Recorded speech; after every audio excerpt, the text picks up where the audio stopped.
This is a Fox News alert, and we're not overselling that. This actually is a blockbuster story. So the CEO of Facebook, Mark Zuckerberg, just went on the Joe Rogan podcast. And while speaking to Rogan, he admitted that Facebook censored the New York Post's accurate reporting on Hunter Biden's laptop, which of course we all knew, but that Facebook did that because the FBI intervened and told Facebook that that laptop was Russian disinformation. And of course, how would Zuckerberg know? They believe the FBI. Now, keep in mind, the FBI had Hunter Biden's laptop when they said that. They've had it since 2019. So when the FBI told Facebook that on the eve of a presidential election, they knew it was a lie.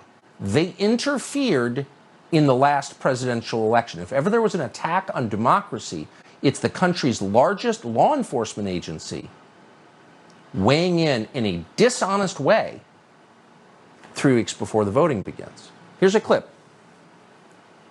There was a lot of attention on Twitter during the election because of the Hunter Biden laptop story. The New York Post. Yeah, we had that too.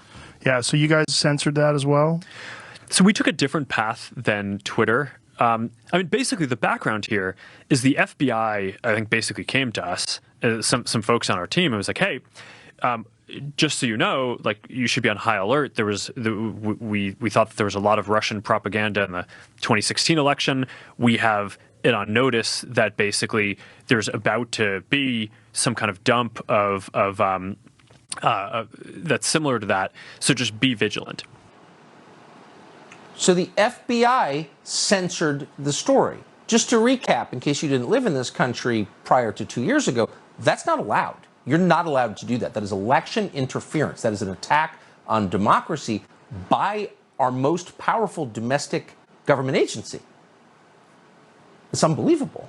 It defies belief. We actually put in a request to Facebook to see the communications from the FBI to Facebook. We have a right to see it. We hope that they'll send them to us. Keep in mind that in October of 2020, a Facebook executive and Democratic Party operative called Andy Stone claimed that Facebook was blocking the story, quote, as part of our standard process to reduce the spread of misinformation. So they didn't tell us that the FBI had told them it was Russian disinformation. Again, when the FBI knew perfectly well that it wasn't.